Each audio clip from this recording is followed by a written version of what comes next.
Aliás, é só lembrarmos do que Jesus disse em João 15:5. Pois sem mim, nada podeis fazer. Então, querido, porque a salvação não dependeu do seu esforço, não dependeu da sua obra, não depende do seu mérito, não depende. E se nós estamos em Cristo, se Deus coloca as suas mãos e Ele nos guarda, Ele cuida, Ele é o nosso refúgio e fortaleza. As suas boas práticas é por conta da sua fé, não a sua. Bastante contundente, bastante combativo nas suas pregações, bastante afirmativo, vai na jugular.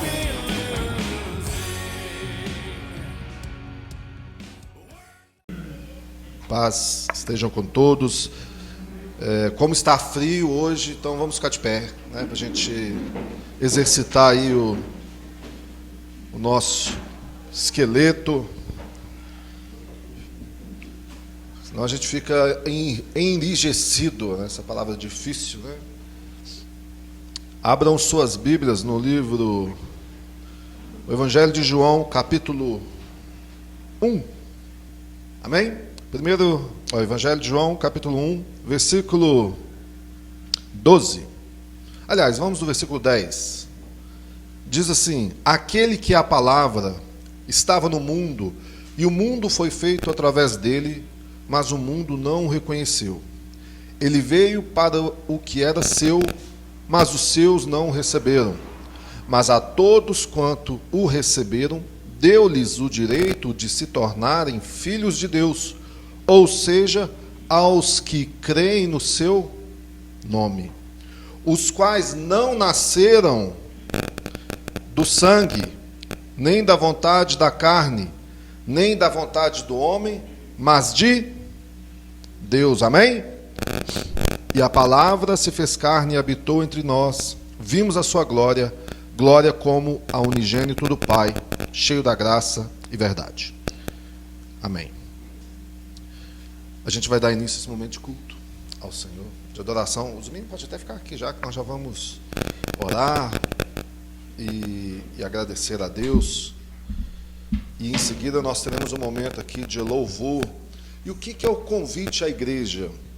Com base nessa palavra que nós acabamos de ler, conforme aquilo que Deus nos deixou revelado, conforme João escreve aqui nessa carta que é maravilhosa e nos apresenta Cristo como Senhor, como uma divindade, que todos os quantos foram chamados, foram tragos até o Senhor, vieram, não foi por causa da nossa vontade, mas por causa da vontade de Deus.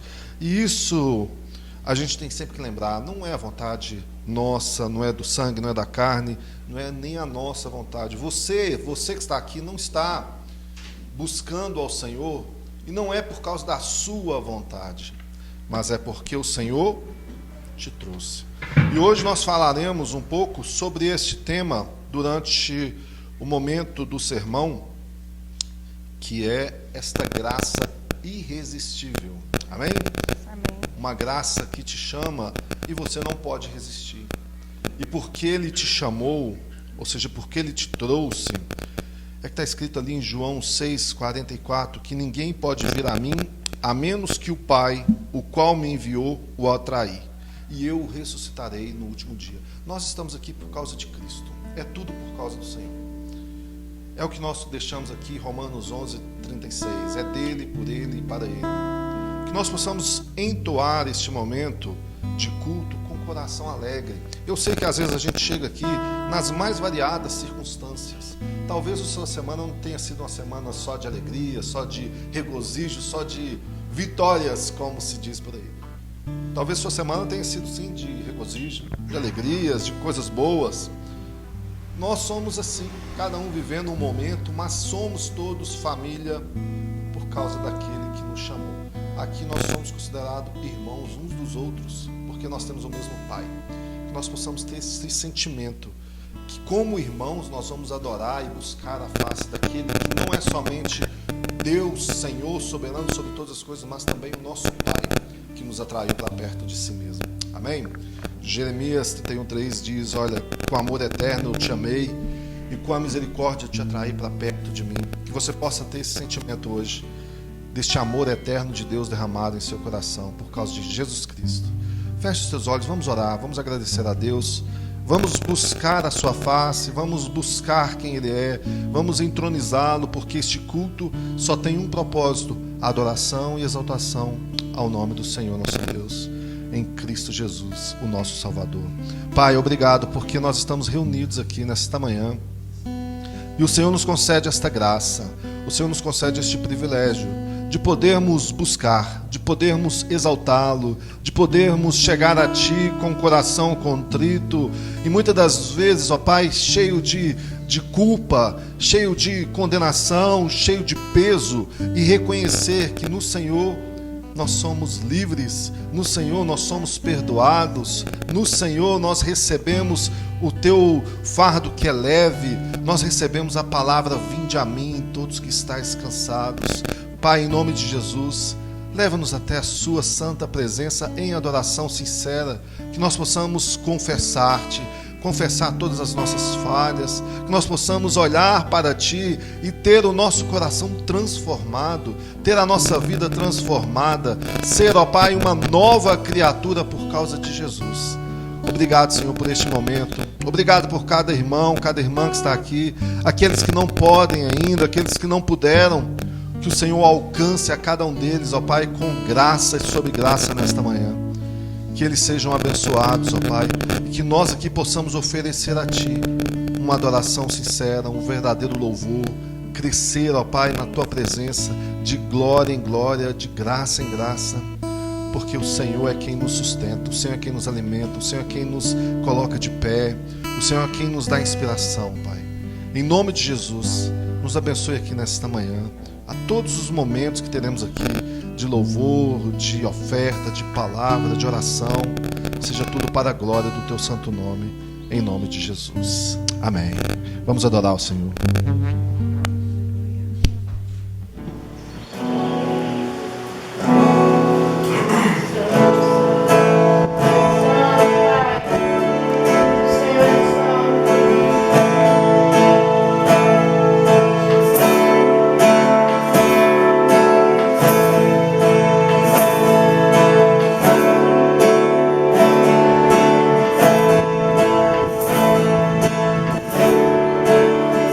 Ele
irmãos. Essa canção dispensa comentários, né?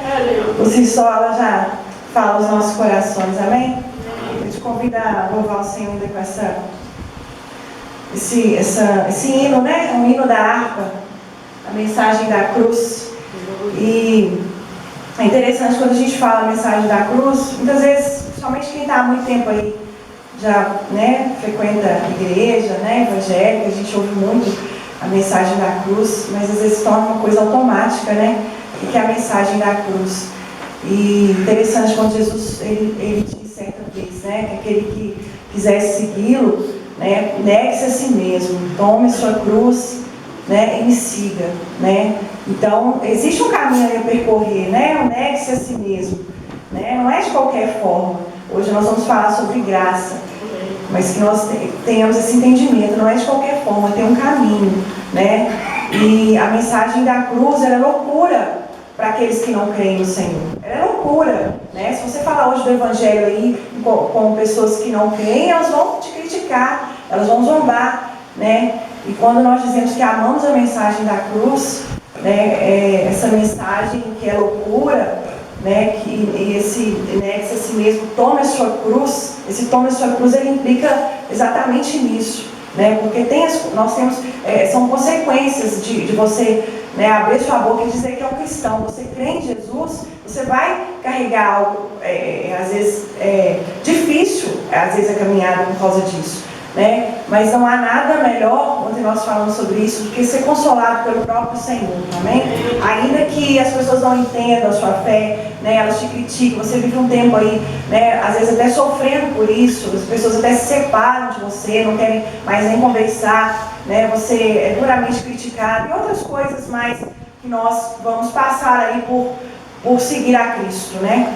Hoje ainda, aqui no nosso país, ainda não é tão difícil, mas tem pessoas que literalmente morrem, perdem a vida, são torturadas, né? Mas glória a Deus, porque essa mensagem, né, o Evangelho, né, ele é a verdade. Jesus, ele é a verdade, é o único caminho a ser seguido, amém? Então o próprio Senhor, ele nos preenche, né? O próprio Senhor, ele nos preenche, ele nos consola, amém? Ele nos livra, ele guarda a nossa mente, ele guarda o nosso coração nele. Então, que o Senhor nos dê esse entendimento, né? O que é essa mensagem da cruz, o Evangelho de Cristo, amém? Amém. Vamos adorar o Senhor nessa canção, amém?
Bom dia, irmãos. Paz seja convosco. Ele falou que vocês podiam se sentar, mas eu vou pedir para vocês se colocarem de pé, por favor. Irmãos, ontem nós tivemos aqui um encontro de mulheres, foi uma bênção. Você, mulher que não veio, ficou de fora, deixou de receber uma bênção. E ontem eu abri o culto de mulheres aqui, falando com as irmãs que todo mundo quer ser feliz, não é verdade? Delícia a gente buscar felicidade, né? E Jesus, ele tem uma receita de felicidade para nós, sabe? Em todo e qualquer lugar, ele tem uma receita de felicidade para nós. Ele diz, lá em Mateus, no capítulo 5, é rapidinho, você não precisa de abrir a sua Bíblia, mas o Senhor nos ensina ali. Peraí. Mateus. Ele nos ensina ali que felizes são os pobres de espírito, pois o reino dos céus lhe pertence. Pobre de espírito é você despojar-se de si mesmo, do seu ego, do seu orgulho, daquilo que você acha que é certo. Felizes os que choram, pois serão consolados. Os que choram por quê? Por causa dos pecados, sabe? Você chora, você fala, eu errei, chorou, arrependeu e quer uma conversão de verdade, converter o seu caminho para aquilo que é certo. Felizes os humildes, pois herdarão a terra. Não aqueles arrogantes. Felizes os que têm fome e sede de justiça, pois serão saciados. Essa fome e sede de justiça é isso aqui, ó, fome do pão da vida. Felizes os misericordiosos, pois serão tratados com misericórdia. E o primeiro lugar que Deus nos ensina a ter misericórdia é dentro da nossa casa, com aqueles que estão ali próximos de nós. Felizes os que têm o coração puro, pois verão a Deus. Felizes os que promovem a paz, pois serão chamados filhos de Deus. Provérbios fala que a palavra branda desvia o furor, mas a dura suscita a ira. E aí ninguém pode pisar no calo que a gente já explode, né? Felizes os perseguidos por causa da justiça, pois o reino dos céus lhe pertence. Essa daqui é a receita de felicidade para nós, é a verdadeira felicidade. E aonde mais Deus quer forjar felicidade na nossa vida, em primeiro lugar que não seja dentro do nosso lar, na nossa família, né? Com o cônjuge, com os filhos, às vezes com os pais, com os irmãos. É o primeiro lugar que nós somos forjados. Então eu queria que nessa manhã, nesta noite, você que está nos assistindo, se tiver um ente querido com você, dê a mão para ele aí nesse lugar, agora, por favor. Se não tiver aí o seu ente querido, dê a mão para esse irmão que está do seu lado. E nós vamos orar por família agora. Que é o lugar onde que a gente aprende a perdoar, porque nós somos perdoados. É o lugar que nós aprendemos a amar, por causa que Cristo nos amou primeiro. É o lugar que nós vamos ter que aprender a ter misericórdia. E que através da nossa santificação, a gente crê que a gente santifica o outro, o filho, o pai, a mãe, o marido, seja lá quem for, né? Então eu queria que você fechasse seus olhos, clamasse pela sua família, pelo seu casamento, pelos seus pais, pelos seus irmãos. Sabe, eu não sei como que você chegou aqui nessa manhã, mas a família é o bem mais precioso que nós temos. É onde o Senhor nos ensina a sermos parecidos com Ele. Deus, nós queremos te louvar. Nós queremos engrandecer o teu santo nome, Pai, porque tudo que o Senhor faz é bom. A tua palavra diz que antes mesmo de nós nascermos, ó Pai, ali, o Senhor já tinha um propósito para a nossa vida. O Senhor nos teceu no ventre da nossa mãe. E a família que o Senhor nos deu, Pai, era para que nós pudéssemos aprender algo especial vindo do Senhor. Pai, em nome de Jesus Cristo, nós cantamos aqui agora, Deus, uma canção que fala sobre a cruz. Nós cantamos e entoamos agora, Deus, dizendo que nós também levaremos esta cruz, ó Pai, até uma coroa, podermos trocar. E nós cremos nesta alegria de podermos morar contigo, de estarmos, ó Pai, no reino dos céus. Deus, então nós te pedimos, Tome as nossas vidas nas tuas mãos. Nos ajude a ser parecidos contigo, ó Pai, no dia a dia, a partir da nossa família, com o nosso cônjuge, com nossos pais, com nossos irmãos. Nos ensina, Deus, a ter um coração brando, a despojar de nós mesmos, a ter alegria, Deus, de servir um ao outro. Deus, em nome de Jesus Cristo, nos ensine a caminhar contigo. Nos ensine a ter uma vida santificada no Senhor, tendo alegria, comunhão na nossa casa, Deus, para recebermos a bênção do Senhor, porque a tua palavra diz que aonde há comunhão, o Senhor ordena a tua bênção. Pai, nos ajude a ter comunhão uns com os outros, ó Pai, a partir do nosso lar. Lava, Deus, purifica-nos. Nos ajude, ó Deus, a ter os frutos do teu Espírito Santo para conduzir, ó Deus, a nossa família diante do teu querer. Pai, em nome de Jesus Cristo, traz cura, traz libertação, traz alegria de caminharmos juntos. Nos ajude, ó Deus, a ser exemplos para os nossos filhos, para aquele, ó Deus, que mora junto conosco, ó Pai, e às vezes não te conhece e que quer te conhecer, ó Deus, primeiramente através de nós mesmos. Deus, em nome de Jesus Cristo, Pai, tome a vida de cada família, cada familiar aqui representado. Vai de encontro à vida, Deus, de cada um deles, ó Pai. E dê, ó Deus, a graça, Deus, de viver junto, de estar caminhando junto, de aprender mais de Ti, de ser um contigo, Deus, porque é o Teu propósito. Que o Senhor venha nos fortificar a cada dia. Toma os nossos filhos nas Tuas mãos, Pai. Que eles cresçam na graça e no conhecimento do Senhor a partir do nosso exemplo, ó Deus. Nos fortalece. Deus, toma o nosso coração, preenche ele das coisas que vêm do Senhor, ó Pai. Tira tudo aquilo que não provém de Ti. Pai, nós precisamos da Tua misericórdia, carecemos do Teu amor e da Tua graça sobre nós.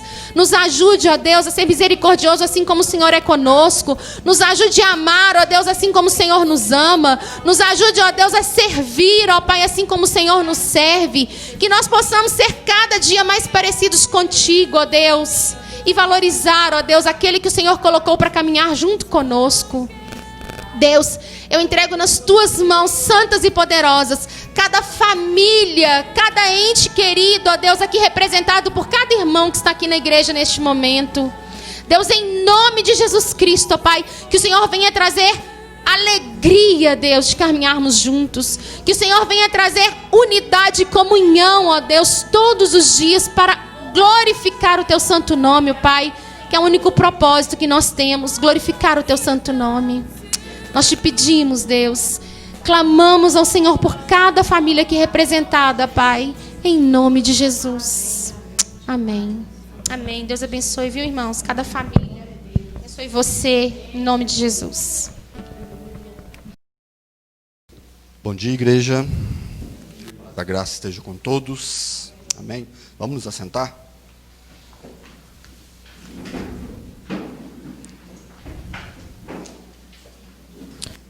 Eu sempre falo, né, e às vezes torna até cansativo, mas é uma verdade, é um privilégio nosso, né, estarmos reunidos como igreja de Cristo, não é?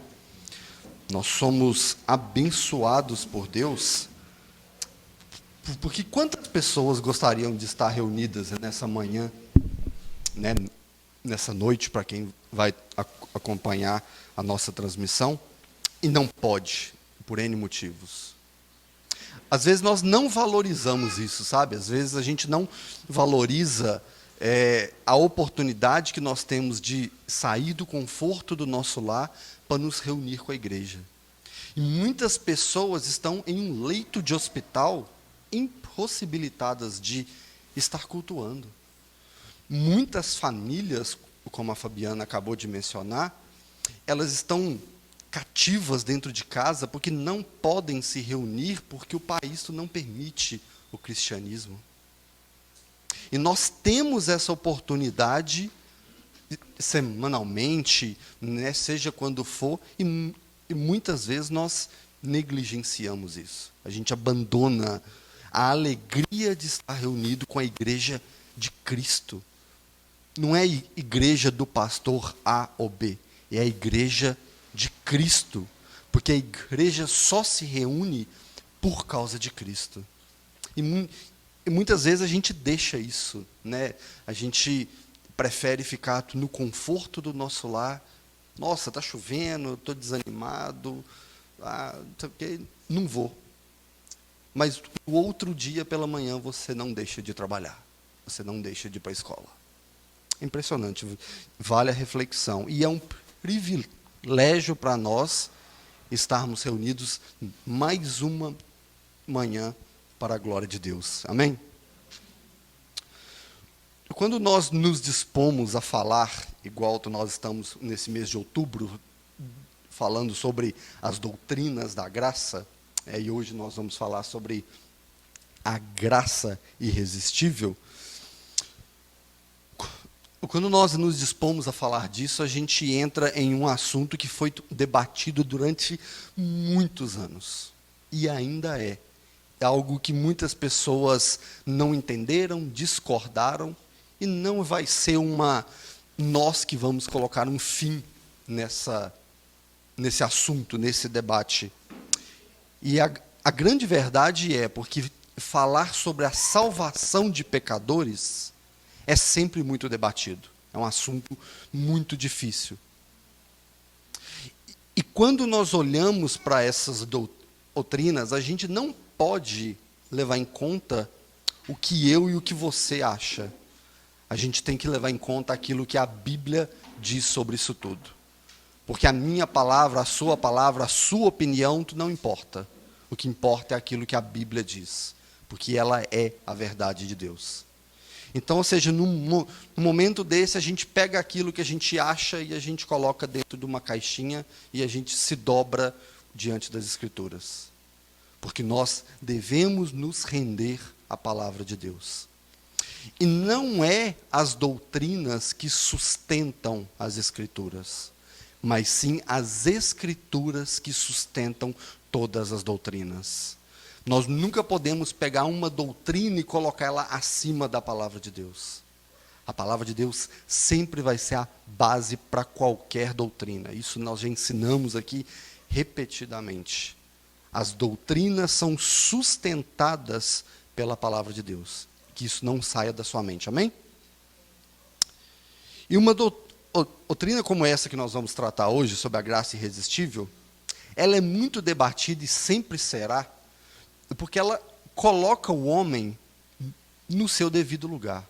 Ela tira do homem qualquer poder, uma certa liberdade que ele tenha. Ela tira do homem qualquer autonomia que ele tenha sobre a sua vida espiritual. Nós temos autonomia sobre a nossa vida em determinadas escolhas.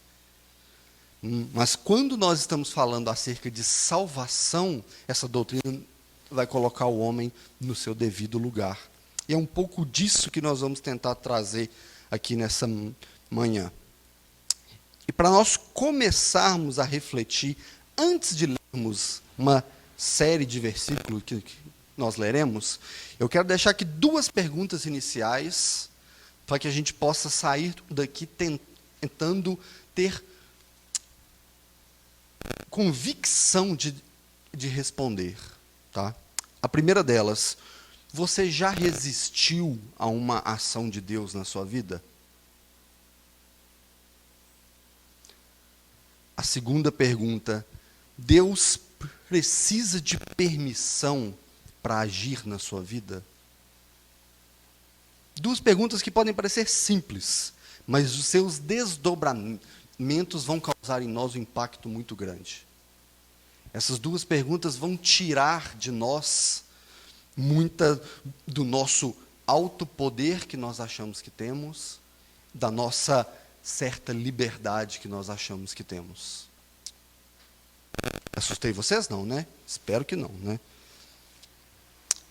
E nesse 4º ponto da tulipe, que é o que a gente está falando acerca disso, os 5 pontos da doutrina da graça, esse 4º ponto, que é a graça irresistível, ele pode ser definido assim, só para nós entendermos um pouquinho. A doutrina se baseia em definir que o homem eleito por Deus, ele será chamado à fé em algum momento da sua vida. Tá? E que esse chamado à fé, ele não pode ser resistido ou negado para sempre. Entenderam? O homem eleito de Deus, aquele que Deus salvou antes da fundação de todas as coisas, ele será chamado à fé em algum momento da vida, seja de pequeno, de grande, de velho ou até mesmo no leito de morte. E que esse chamado é totalmente eficaz, que o homem não pode resistir a esse chamado para sempre. É assim que essa doutrina se define. E para nós começarmos a ilustrar um pouco disso, nós vamos ler um texto muito conhecido lá em Atos capítulo 26. Nós vamos projetar ele aqui, tá? Acompanha comigo a leitura para nós iniciarmos. E com isto em mente, parti para Damasco, levando a autorização dos meus sacerdotes, e por eles comissionado. Ao meio-dia, ó rei, enquanto eu seguia pelo caminho, vi uma luz no céu, mais resplandecente que o sol, que brilhou ao redor de mim e dos que iam comigo. E caindo todos por terra, ouvi uma voz que falava em língua hebraica: Saulo, Saulo, por que você me persegue? É duro para você ficar dando coice contra os aguilhões. E então eu perguntei: Senhor, quem é você? Ao que o Senhor respondeu: eu sou Jesus a quem você persegue. Mas levante-se e fique em pé. Eu apareci a você para constituí-lo ministro e testemunha, tanto das coisas em que você viu, como daquelas pelas quais ainda lhes aparecerei. Vou livrar você do seu próprio povo e dos gentios, para os quais eu os envio, para abrir os olhos deles e convertê-los das trevas para a luz, e do poder de Satanás para Deus, a fim de que eles recebam a remissão dos pecados, a herança entre os que são santificados pela fé em mim. Amém? Feche seus olhos por um instante. Eterno Deus, Pai Todo-Poderoso, nós te louvamos e nós te rendemos graça. Nós somos gratos a Ti, Senhor, porque estamos reunidos como a igreja do Teu Filho Jesus. Pedimos, Senhor, que o Teu Espírito Santo nessa manhã avive o nosso coração, avive a nossa mente, dai-nos entendimento a entender a grandeza da Tua mensagem, para a edificação da Tua igreja e para a exaltação do Teu Filho Jesus. Amém. Esse texto que nós lemos é um relato da conversão do apóstolo Paulo, né? Nós já estudamos isso aqui várias vezes, sobre como ele se converteu. E isso ilustra bem para nós a dureza do coração do homem. Sabe? Isso ilustra muito para nós como nós podemos olhar para Paulo e tirar aplicações sobre a nossa vida. Nesse exato relato, a conversão de Paulo ela é relatada lá em Atos 9. E nesse capítulo 26, Paulo está diante do rei Agripa, fazendo uma defesa da sua fé. E nessa defesa, ele comenta sobre o seu relato de conversão, como que ele foi convertido. Às vezes as pessoas dizem, eu me converti. Mas se nós olharmos para a Bíblia, nós não nos convertemos. Deus nos converteu. Ele nos mudou. E é isso que nós vamos tentar tratar aqui um pouco. A vida de Paulo, nós conhecemos, foi uma intensa rejeição e resistência a Deus. Ele vivia de um modo totalmente legalista e perseguia a igreja de Cristo, aonde ele acreditava que aquele legalismo era uma verdade, aonde ele depositava naquele legalismo a sua fé. E nós vivemos um tempo nesse legalismo, aonde nós acreditávamos que aquilo que a gente cria era a verdade suficiente para nós.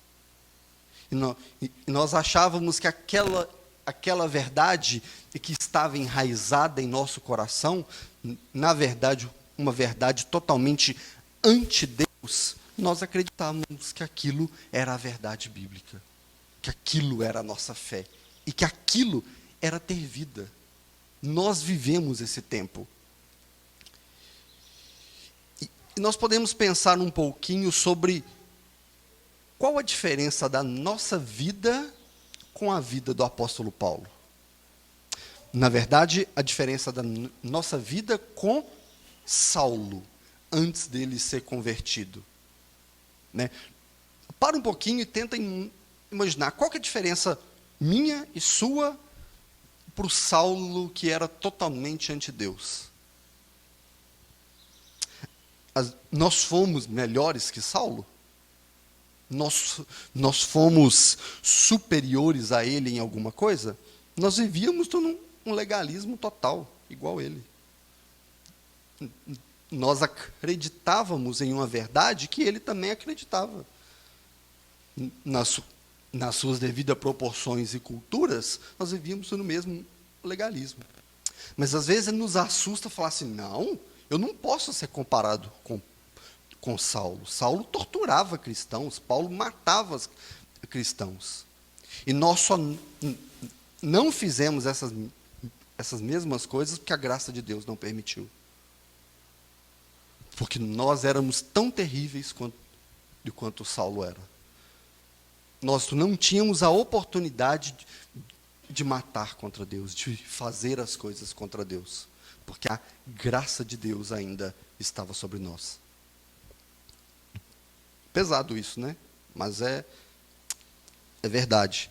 E se nós acharmos que nós não matamos cristãos, e porque nós somos melhores que Saulo, nós estamos caindo em um verdadeiro legalismo na nossa fé. Nós não entendemos a verdade do Evangelho.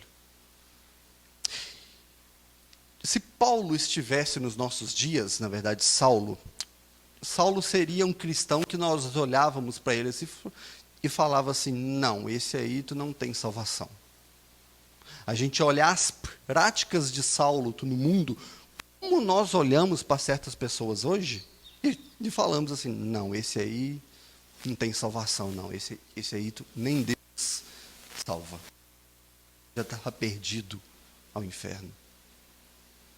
Às vezes a gente vê uma notícia na televisão totalmente depravada. Nossa cultura mostra isso todos os dias, notícias que nos tiram o chão debaixo dos pés. E a nossa autojustiça nos faz olhar para aquelas pessoas que cometeram aquilo e falar assim, esse não tem salvação, não. Mas um dia, alguém olhou para mim e para você e falou a mesma coisa. E falou, esse aí tu não tem salvação, não. Essa aí não tem salvação, não. Só que a graça de Deus é muito maior do que a nossa autojustiça. A graça de Deus é algo que nós não conseguimos mensurar. E quando essa graça chega na nossa vida, a única pergunta que a gente faz é, por que Deus me salvou? Por que Ele veio a mim? Porque nós não merecemos. Nós não somos merecedores dessa graça e desse amor. E a graça de Deus é muito maior que isso. E tem um ponto interessante nesse versículo 14 que nós lemos, que ele diz assim, e caindo todos por terra, ouviu uma voz que falava na língua hebraica, Saulo, Saulo, por que me persegue? É duro para você ficar dando coice contra os aguilhões. Diferente isso, né? Ficar dando coice contra os aguilhões. Muito provavelmente, historicamente falando, isso era um provérbio da época, um ditado da cultura deles. Onde eles entendiam que uma pessoa estava assim, resistindo contra uma coisa que não era possível resistir. Era ficar dando coice em aguilhões. Aguilhões eram instrumentos usados para se guiar o gado, para se guiar o rebanho. Era um instrumento pontudo, aonde quando algum gado saía, eles iam lá e cutucavam para ele voltar e andar na linha. Então, ou seja, era um instrumento de trabalho muito pontiagudo. E por isso que Jesus fala assim, é duro para você ficar dando coice contra os aguilhões. No sentido de, por que você está achando que pode resistir a mim? Por que você está achando que vai ficar me rejeitando? Quem é você? Que poder, que autoridade você acha que tem para tentar resistir a mim? Para tentar evitar o que eu tenho para fazer na sua vida? E quando nós olhamos para isso, assim, a primeira pergunta é, pode um homem resistir a uma ação de Deus na sua vida? Que poder que o homem tem para achar que pode ser mais forte e duelar com Deus, de falar, eu não quero, eu não aceito, eu não concordo com isso. Quem somos nós para bater de frente com Deus assim? E essa doutrina nos ensina que o chamado ao Evangelho, ele pode ser resistido. Pode ser resistido, mas não para sempre. Eu resisti ao Evangelho. Você resistiu ao Evangelho. A igreja resistiu. Você sabe por quê? Porque muito pouco provável de nós termos nos convertido na primeira vez que alguém falou de Jesus conosco. Alguém teve isso ou não? Pouco provável. Todas as nossas experiências com a palavra de Deus, e que nós não nos atentamos a ela, foi uma resistência. Foi uma resistência. Todos são chamados à igreja.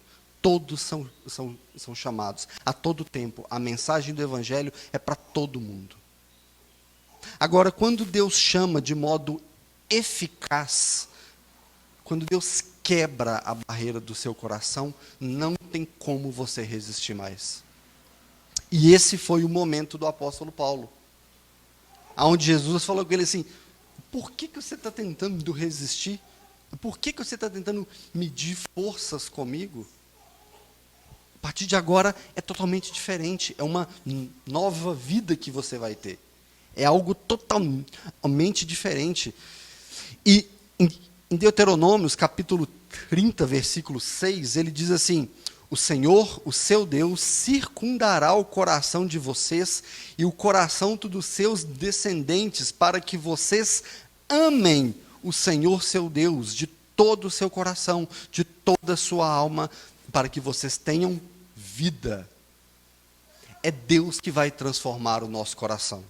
E Ele vai fazer isso para que nós entendermos que Ele é o Deus soberano. E Ele vai transformar o coração a ponto de que nós vamos ter uma nova vida. Porque quando nós não estamos em Cristo, nós achamos que vivemos. Nós achamos que temos vida. Eu tenho certeza que todo mundo já se deparou com isso, de, às vezes, você vai ganhando a maturidade, vai conquistando coisas na vida, você fala assim, puxa, hoje eu tenho um carro, agora eu estou feliz. Aí você troca de emprego e fala assim, puxa vida, agora eu tenho o carro e um novo emprego. Agora sim eu estou feliz, e eu achava que eu era feliz antes. Aí você casa, tem filhos, e você percebe que a sua felicidade é outra. Você fala assim, puxa, agora sim eu tenho vida feliz. Mas quando nós conhecemos a Cristo, quando Ele se revela a nós, a gente fala, e eu achava que eu tinha uma vida. E eu achava que eu estava vivendo. Porque não existe vida verdadeira, felicidade autêntica e genuína, se não for em Cristo. No resto que a gente vive, é simplesmente algo passageiro. É simplesmente algo que pode se perder a qualquer momento. Em nenhum momento nas Escrituras nós lemos que Deus fez uma proposta para o apóstolo Paulo. E chegou para ele e falou assim, Paulo, eu posso te convidar a você caminhar comigo agora? Eu quero te fazer um convite para você vir até mim Não existe essa proposta. Deus simplesmente foi até ele e transformou o seu coração. Deus não precisa de autorização de ninguém para fazer algo na sua vida. Ele é Deus. E essa graça da qual ele usa é uma graça totalmente irresistível. Imagina Deus pedindo permissão ao apóstolo Paulo para falar com ele assim, como nós vemos lá em Atos 9, versículo 16. Ele vai falar assim: Paulo, eu vou te fazer uma proposta para você abandonar sua vida e vir caminhar comigo. A partir de agora você vai ser o meu discípulo. Você sabe por quê? Porque lá em Atos 9,16 diz assim: porque eu mesmo vou mostrar para você o que é sofrer por causa do meu nome. Quem ia aceitar uma proposta dessa? Quem ia aceitar ter que renunciar a todas as coisas que ama, que gosta, que pratica, para falar assim, eu vou renunciar a isso para passar agora a sofrer por causa do nome de Jesus? Nem a pau. Não vou fazer isso não. Todos nós rejeitaríamos. Todos, sem exceção. E como nós fizemos durante muito tempo. Então, ou seja, Deus não fez uma proposta para o apóstolo Paulo. Ele simplesmente nos chamou, e de modo totalmente eficaz. Assim como fez comigo e fez com você. Ele transforma o coração. E o próprio apóstolo Paulo tinha em mente que isso não se tratava de uma proposta, mas sim de um resgate e de um chamado. Lá em Colossenses capítulo 1, versículo 13 e 14, ele diz assim: e ele nos libertou do poder das trevas e nos transportou para o reino do seu Filho amado, em quem temos a redenção e a remissão dos pecados. Em Gálatas capítulo 1, versículo 15 e 16, ele diz assim: mas quando Deus me separou antes de eu nascer e me chamou pela sua graça, achou por bem revelar seu Filho a mim, para que eu pregasse entre os gentios. Ele me libertou do poder das trevas, libertou do pecado, e me separou antes mesmo de eu nascer. Paulo tinha certeza que ele não podia resistir àquele chamado, porque Deus já o havia separado antes dele nascer. E como nós podemos achar que nós podemos impedir o agir de Deus na nossa vida? Se nós pudermos achar que assim, não, eu não aceito isso de Deus, nós estamos colocando em xeque a soberania de Deus. Ele deixa de ser um Deus soberano. Ele deixa de ser um Deus que não tem o poder sobre todas as coisas e se passa a ser um servo nosso. Quando há um chamado de modo eficaz na sua vida pela obra do Espírito Santo, não existe coração duro que não possa ser quebrado. Não existe quem possa falar assim: eu resisti ao Espírito Santo, eu resisti ao chamado de Deus. Deus chega, faz e pronto. Ele é o Deus soberano, o Criador de todas as coisas. Amém? É impossível que Deus dissesse, no início de tudo, haja luz, e não houvesse luz. Porque Ele é o Deus soberano. Ele que criou todas as coisas. Imagina se Deus dissesse, haja luz, e continuasse as trevas, que poder Ele teria? E como nós podemos achar que Ele pode dizer assim, meu filho, agora vem a mim? E que eu e você podemos falar assim, não, eu não quero, não é a minha hora. Não estou afim. Que poder que é esse que nós achamos que nós temos? Aí você pode perguntar, que é algo que se debate desde todos os séculos. Assim, nossa, mas cadê a liberdade que Deus me deu? cadê a liberdade que eu tenho? A sua liberdade ficou no Éden, quando nós herdamos de Adão e Eva no pecado, e Deus disse que todos pecaram, estão destituídos da minha glória. A nossa liberdade é somente para escolher aquilo que é mal. Nós não temos condição de escolher aquilo que é bom se Deus não agir na nossa vida. É pesado isso? Pensa um pouquinho nas suas atitudes e nos seus pensamentos. Pensa um pouquinho como a Fabiana disse aqui, orando para nós, quando alguém pisa no nosso calo, qual que é a nossa primeira atitude? A primeira atitude é tentar matar aquela pessoa de raiva. Os nossos pensamentos e atos descritos em Gênesis são totalmente e somente para o mal, que Deus olhou para o coração do homem e só viu a maldade. E que liberdade que o homem tem que possa resistir a Deus? Que poder que o homem tem para isso? Qualquer estado de rebelião contra Deus pode, será e deve ser quebrado com o agir da sua palavra. Deus tem total poder e autoridade sobre nós, e Ele faz o que quiser com a minha e com a sua vida. Embora muitas vezes a gente não entenda o que Deus está fazendo com a nossa vida, mas a gente entende que Ele é um Deus soberano e que age sobre todas as coisas.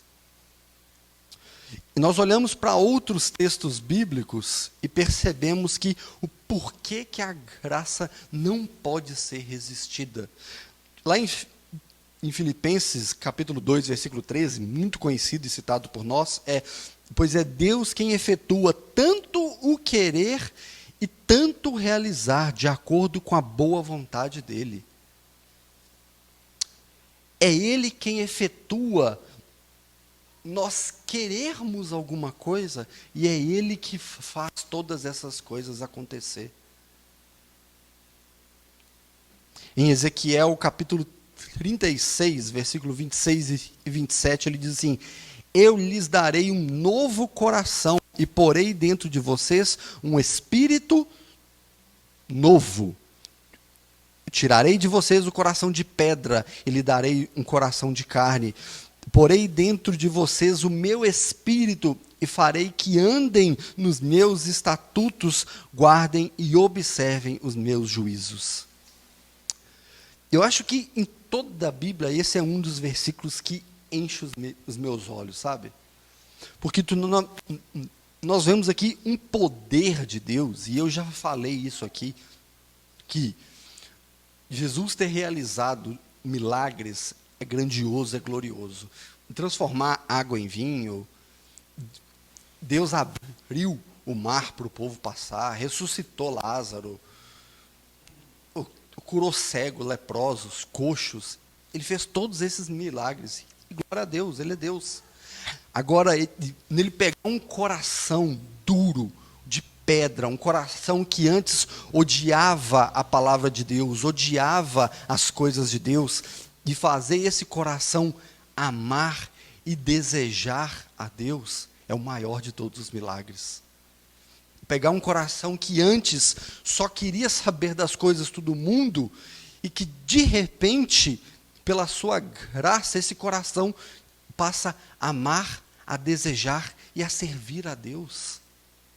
Isso é o maior de todos os milagres que Deus fez na minha e na sua vida, e pode fazer na vida de qualquer um. E não tem pessoa que possa estar endurecida o que for. Às vezes nós olhamos aquele pior dos pecadores, com a nossa justiça, nós olhamos para a vida das pessoas e falamos: nossa, essa pessoa está totalmente perdida, não tem salvação. Deus pode ir lá e transformar o coração dela, e fazer dela um servo, um adorador verdadeiro, e fazer dela alguém que pode servir a sua igreja. E nós temos dificuldade com isso, de olhar alguém que no passado foi um assassino, um pedófilo, alguém que a sociedade quer distância, e de repente essa pessoa se converte E nós temos dificuldade de olhar para ela e falar assim, será se é verdadeiro mesmo? Será se converteu mesmo? Nós não temos noção do poder que Deus tem. É por isso que nós somos incrédulos. A gente duvida de que Deus pode pegar o pior dos pecadores, como eu e você, e transformar em alguém para servir. Como ele fez com o apóstolo Paulo. Um homem duro, perverso, perseguia a sua igreja. E de repente Deus chega lá e fala assim, ó, acabou. Você agora vai me servir. Você vai pregar para pessoas e libertar essas pessoas das trevas para a luz. Por causa do meu nome. Por causa do nome de Jesus. E Deus não traz as pessoas para si à força. Não é na obrigatoriedade. Ele não força ninguém a vir. Ele muda o coração.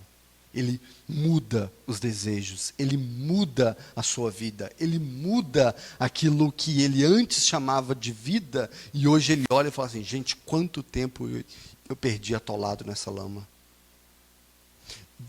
Deus traz para si, transformando o coração das pessoas. Não usando de força que você vai trazer alguém obrigado. Igual nós falamos com nossos filhos, vai tomar banho? Não, eu não vou agora não. Vai sim, ele sai xingando, chutando, mas vai. Mas Deus não traz a gente assim não.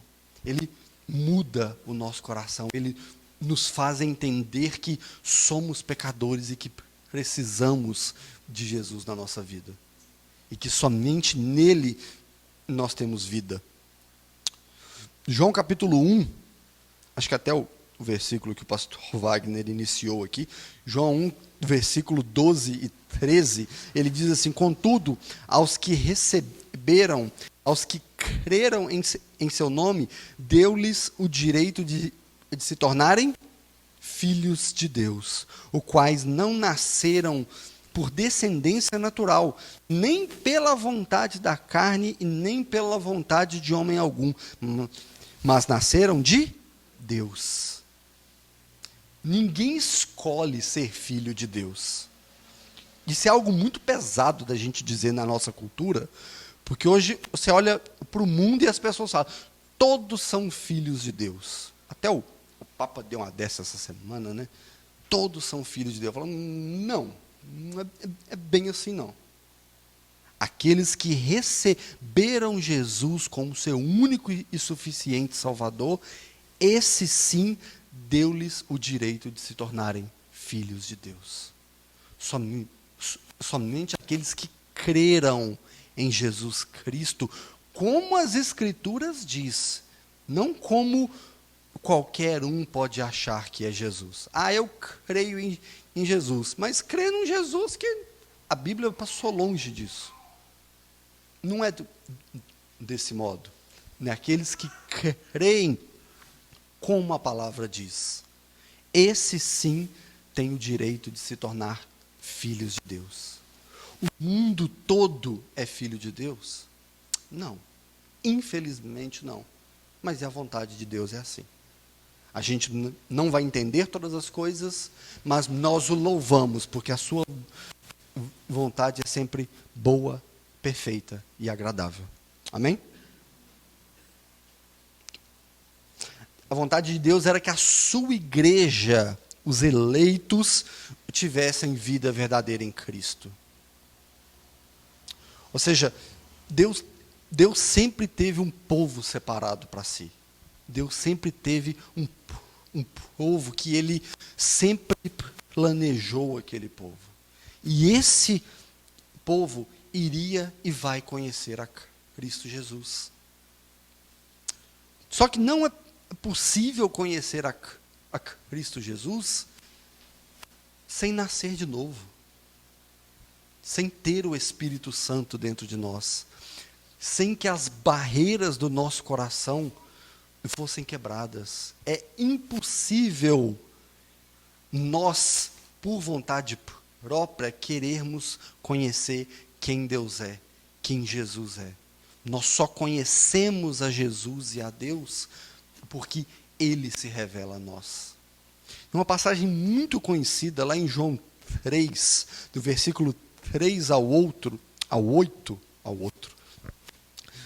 diz assim: em resposta, Jesus declarou: digo-lhes a verdade, ninguém pode ver o reino de Deus se não nascer de novo. Perguntou Nicodemos: como alguém pode nascer sendo velho?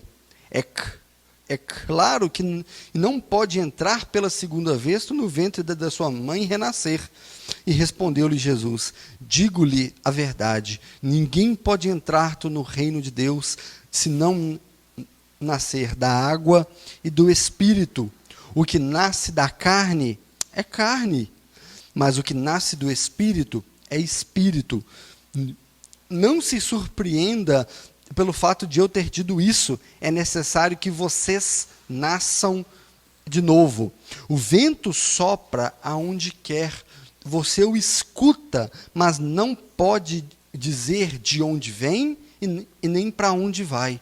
Assim acontece com todos os nascidos do Espírito. Amém? O vento sopra aonde quer. Ou seja, Deus faz o que Ele quer. E você acha que ainda pode resistir à vontade de Deus? E você acha ainda que se o vento obedece a Deus, e nós? Se você acha que pode resistir se Deus falar assim: hoje eu quero te salvar, você vai falar: não, eu não quero, eu quero continuar aqui no meu mundinho, vivendo a minha vida de pecado, e quando eu quiser eu vou até você. Você acha mesmo que o homem tem esse poder, que o homem tem essa autoridade, que o homem pode resistir a essa graça que Deus derrama sobre nós?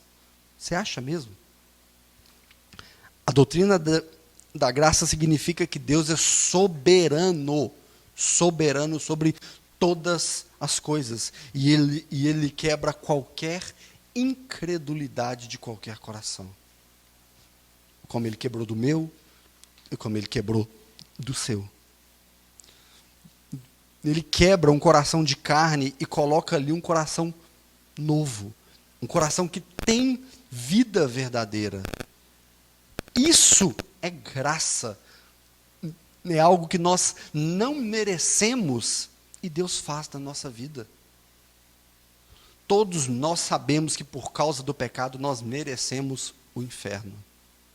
Isso é o que nós merecemos. Isso é mérito nosso. Agora, a salvação, passar a eternidade com Cristo, é graça de Deus derramada sobre nós. Porque nós não merecemos. Lá em Daniel capítulo 4, versículo 35, ele diz assim: todos os povos da terra são como nada diante dele. Ele age como lhe agrada com os exércitos do céu e com os habitantes da terra. Quem é capaz de resistir à sua mão e nem de lhe dizer o que fizeste? Daniel aqui afirma que Deus é soberano sobre todo o céu e todos os habitantes da terra. Quem pode resistir ao agir da sua mão? Em Salmo 115, versículo 3, diz assim: o nosso Deus está no céu e pode fazer tudo o que lhe agrada. Vocês entenderam o que é tudo? É tudo o que lhe agrada. A vontade dele sempre será feita e ele pode fazer tudo sobre as nossas vidas. Isaías 43, versículo 11 ao 13, diz assim: eu mesmo sou o Senhor, e além de mim não há Salvador algum. Eu revelei, salvei e anunciei. E não nenhum Deus estrangeiro entre vocês. Vocês são testemunhas de que eu sou Deus, declara o Senhor. Desde os dias mais antigos, eu o sou. Não há quem possa livrar alguém da minha mão. Agindo eu, quem impedirá? Quem pode impedir o agir de Deus? Se Deus quiser transformar o seu coração, quem é você para resistir a isso? As Escrituras são enfáticas nisso, que Deus age da forma que Ele quer, quando quer e do jeito que Ele quer.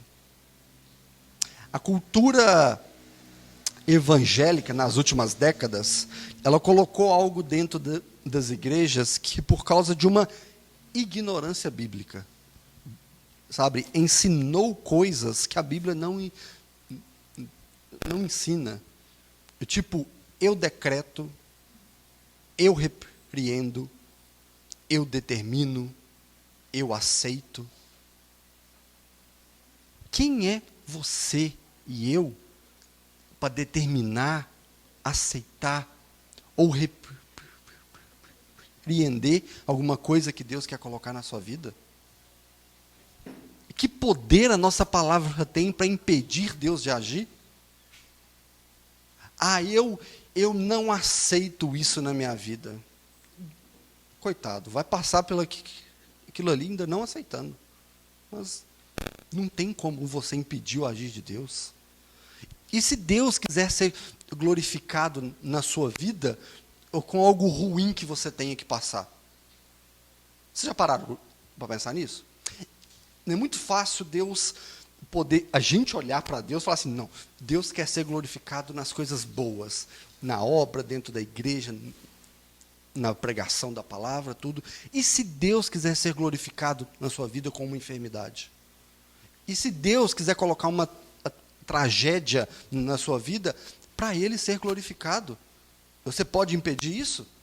Você pode repreender isso? Você pode determinar se isso vai acontecer ou não?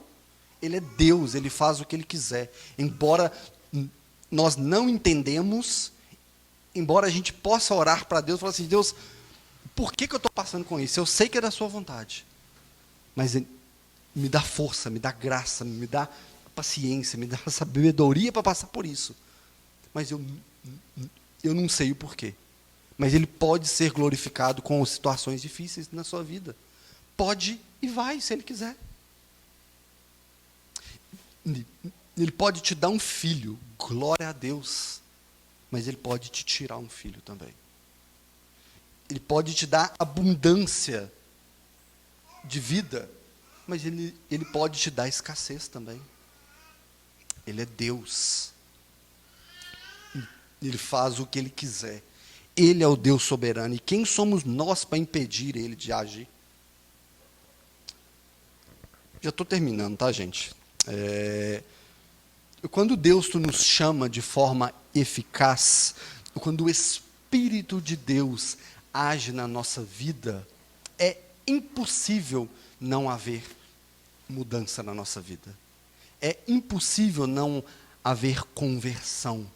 É impossível Deus agir e não acontecer aquilo que Ele quer. E tem uma passagem lá em 2 Coríntios, capítulo 4, versículo 3 e 4, que diz assim, o apóstolo Paulo escrevendo: se o nosso evangelho ainda está encoberto, não é para aqueles que se perdem que ele está encoberto, nos quais o Deus deste mundo cegou o entendimento dos descrentes, para que não lhes resplandeça a luz do evangelho da glória de Cristo, o qual é a imagem de Deus. Se o apóstolo Paulo tivesse parado aqui, nesse texto, se ele tivesse acabado aqui, nós poderíamos ainda imaginar que a graça seria resistível. Porque o Deus desse mundo cegou os nossos olhos para que nós não conhecêssemos a verdade. O Deus deste mundo, Satanás, por causa do pecado. Se ele tivesse acabado aqui, nós falamos assim, nesse texto dá para a gente tentar imaginar isso, por conta que os olhos dos descrentes estão tampados, eles estão cegos para as coisas espirituais. Mas ele continua o texto, e olha só o que o versículo continua. porque não pregamos a nós mesmos, mas a Jesus Cristo como Senhor, e a nós mesmos como servos de vocês, por causa de Jesus.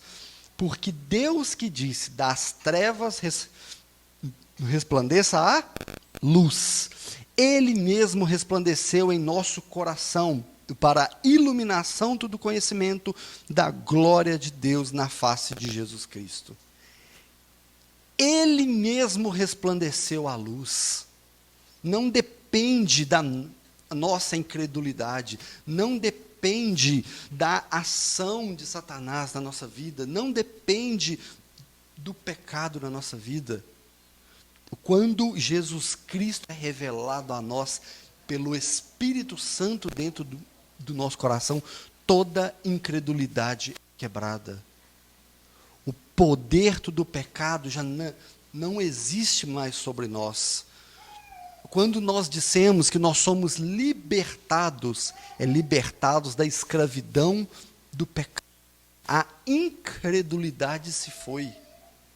E em nós habita um coração de carne, um coração que sabe amar, um coração que deseja a Deus agora. E não por causa da nossa força ou porque nós resistimos, mas que, como o próprio apóstolo Paulo escreveu, porque Deus resplandeceu a luz em nós. Foi Ele quem fez. E quando Cristo é revelado ao nosso coração, toda barreira é quebrada. Toda dureza de coração é quebrada. Isso nos faz pensar, sabe, naquela pessoa que às vezes aquela pessoa que nós amamos, que nós convivemos, aquela pessoa, um parente, um familiar, um cônjuge, que muitas vezes é uma pessoa totalmente incrédula, que você está pregando, está falando, e essa pessoa não se converte, essa pessoa não se quebranta. Mas isso não é porque você está agindo pouco, porque você está falando pouco. Isso ainda porque Deus não agiu de modo eficaz.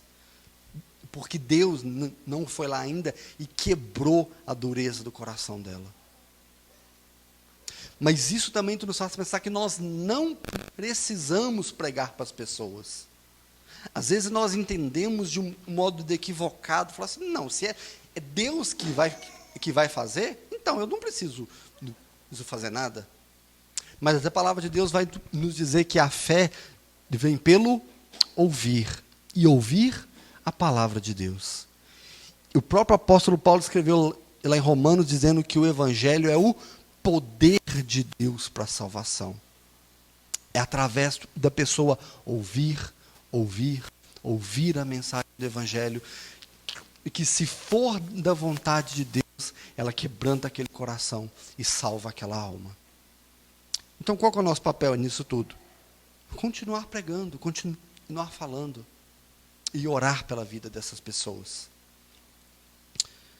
E lá em João 6, versículo 44, 45, diz assim, ninguém pode vir a mim se o Pai que me enviou não o atrair, e eu o ressuscitarei no último dia. Está escrito nos profetas, todos serão ensinados por Deus. Todos que ouvem o Pai e dele aprendem, vêm a mim. Em 2 Pedro, capítulo 1, versículo 3, diz assim, o seu divino poder tu nos deu todas as coisas de que necessitamos para a vida e para a piedade, e por meio do pleno conhecimento daquele que nos chamou para a sua glória e virtude. O seu divino poder nos deu todas as coisas que necessitamos para a vida. O poder de Deus que nos capacita a ter vida. É Ele quem faz e é Ele quem age. E é Ele quem opera tanto querer e quanto realizar na nossa vida. Nós, para terminarmos aqui, nós devemos louvar a Deus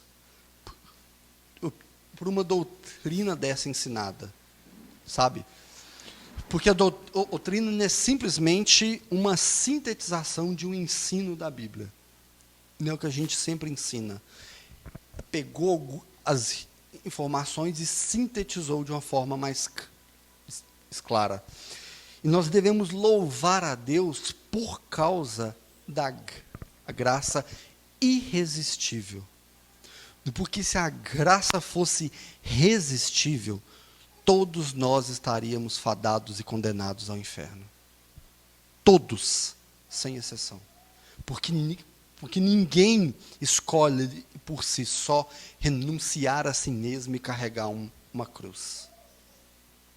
Ninguém nesse mundo vai querer abrir mão das coisas que gosta e que deseja para viver uma vida só por causa de Cristo. Ninguém escolheria fazer isso. Agora, nós louvamos a Deus porque entendemos que a graça dele, que alcançou o nosso coração, é totalmente irresistível.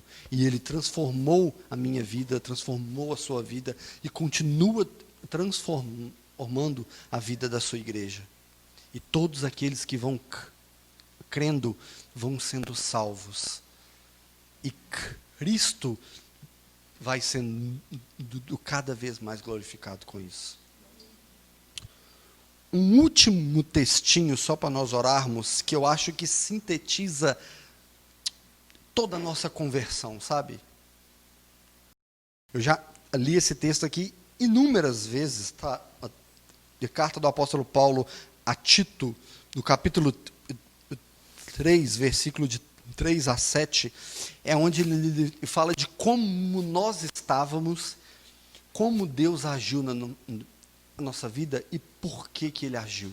Eu acho que isso aqui é um resumo glorioso da mensagem do Evangelho, sabe? Houve um tempo em que nós também éramos insensatos e desobedientes, vivíamos enganados e escravizados por toda espécie de paixões e prazeres. Vivíamos na maldade e na inveja, sendo detestáveis e odiando-nos uns aos outros.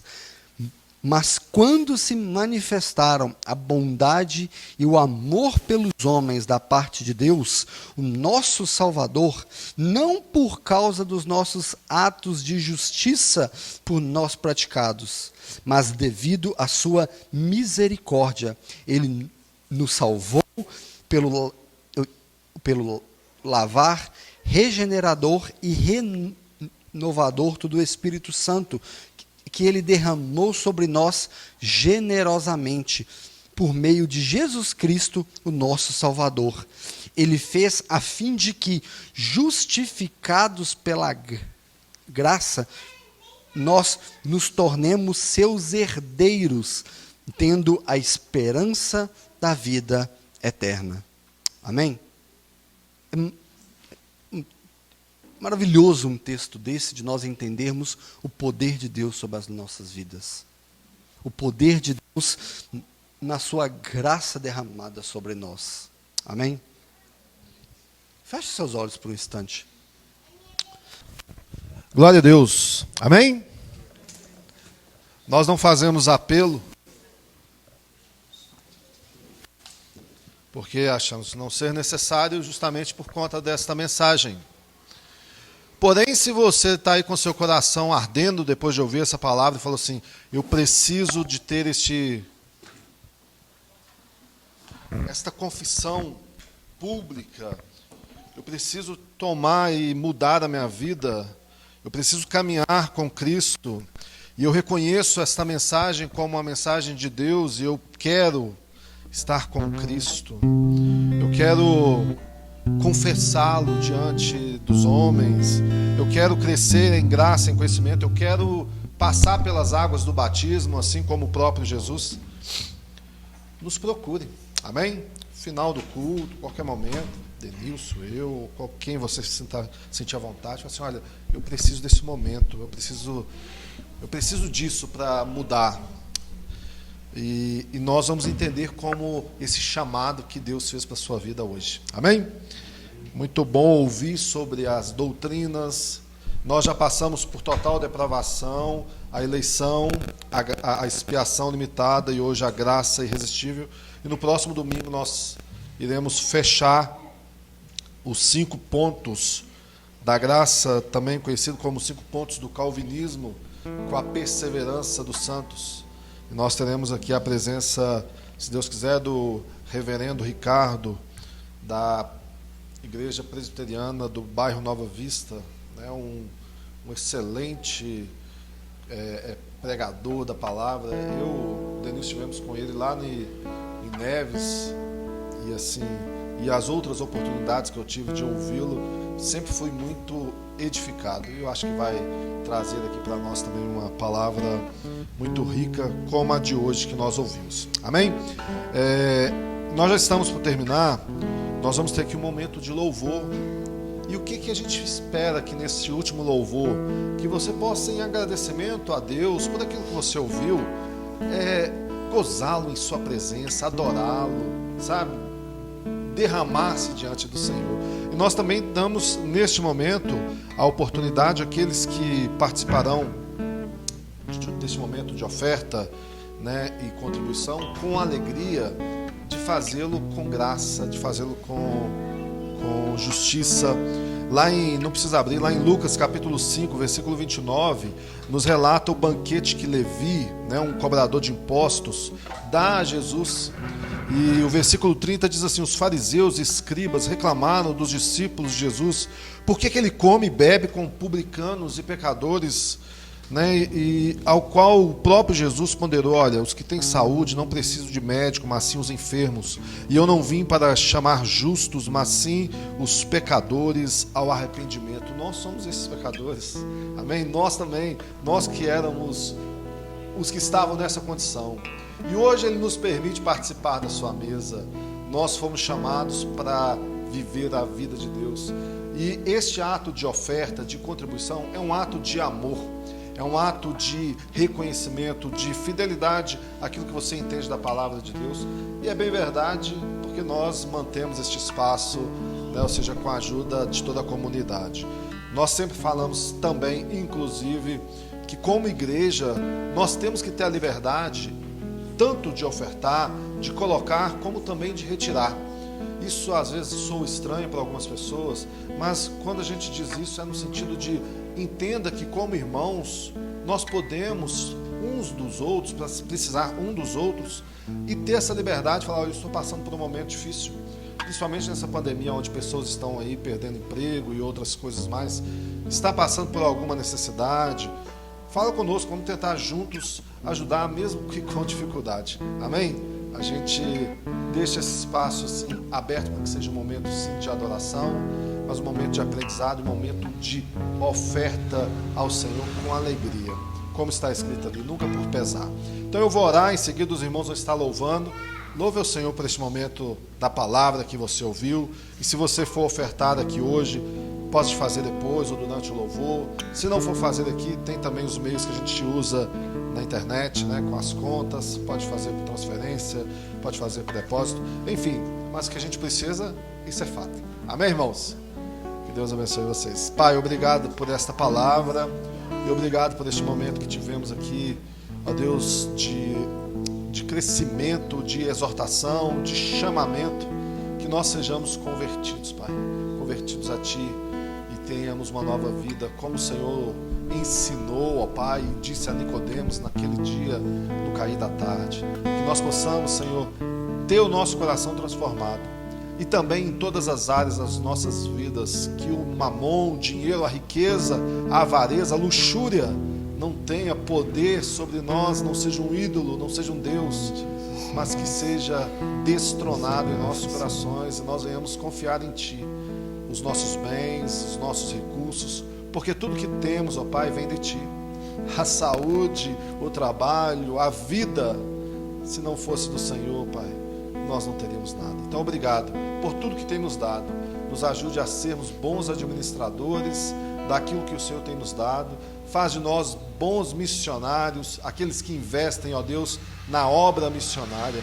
E nós também oramos por aquele trabalho que temos apoiado, ó Pai, ali em Angola, ó Pai, com os missionários, com aquela situação tão difícil. Que o Senhor nos dê graça, sabedoria, recursos, para que possamos ajudar cada vez mais e sermos cada vez mais envolvidos, em nome de Jesus. Amém. Vamos adorar o Senhor, em seguida nós vamos terminar. Deixou o céu pra me encontrar. Aqui não é o seu lugar. O amor assim o mundo não conheceu.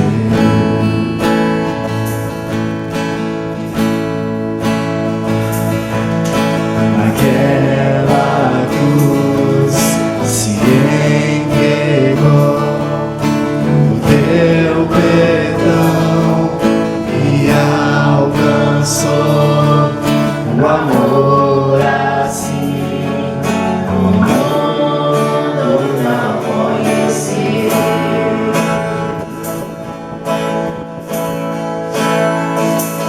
No altar de adoração seja sempre exaltado, Jesus, Filho de Deus, deixou a sua glória, morreu em meu lugar. Jesus, Filho de Deus, tu és Jesus, Filho de Deus. Naquela cruz se entregou o teu perdão e alcançou o amor assim o mundo não conhecia.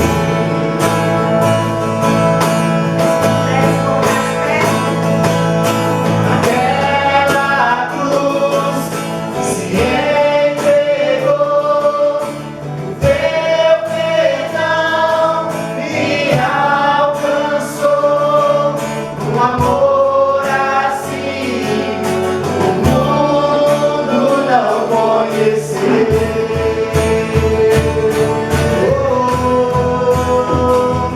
No altar de adoração seja sempre exaltado, Jesus, Filho de Deus, deixou a sua glória, morreu em meu lugar. Jesus, Filho de Deus, tu és Jesus, Filho de Deus, seja exaltado, engrandecido, seu nome é santo, poderoso és e não há nada que apague o seu amor. A cruz me libertou, a cruz me libertou, a cruz me libertou, a cruz me libertou.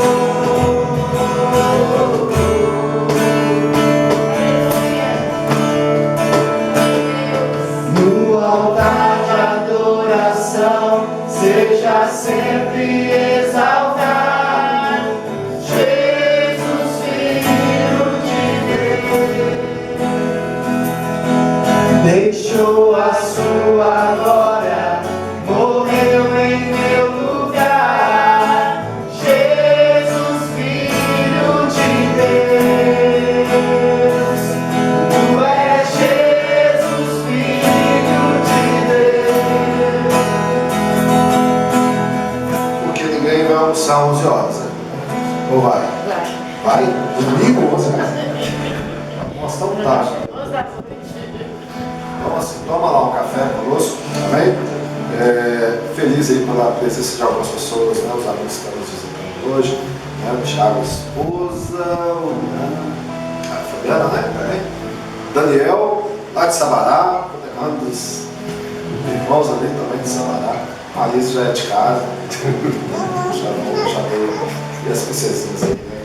Que Deus abençoe vocês que estão preparados a serviço. Amém? Então, não vai correndo. Domingo que vem, igual eu falei, tem aí o pastor, né? Na verdade eu chamo só de reverendo Ricardo. Faça as coisas que está conosco aí para ser abençoado e a gente finalizar essa série de mensagens da graça. Amém? Orem pela vida de Denilson, que vai estar hoje ministrar lá na Igreja Rede 180 em Minté, também sobre graça e destino, né? Vamos já estar com a mensagem toda na cabeça. É só, não precisa nem levar esse bolso. Vamos parar para a gente ir embora. Igual eu disse, você vai lá tomar o seu café.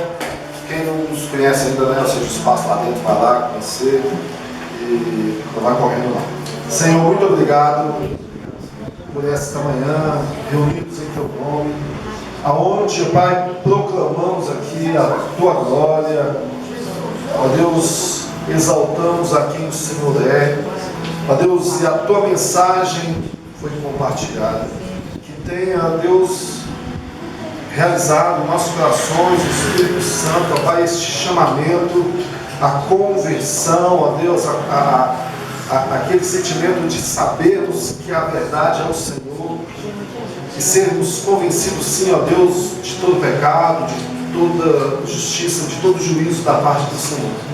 Abençoa, ó Deus, este restante de domingo da Tua igreja, dos Teus filhos, ó Deus, que reunidos aqui estão, aqueles que também não puderam estar aqui, que seja uma semana também abençoada, rica e próspera nos Teus caminhos.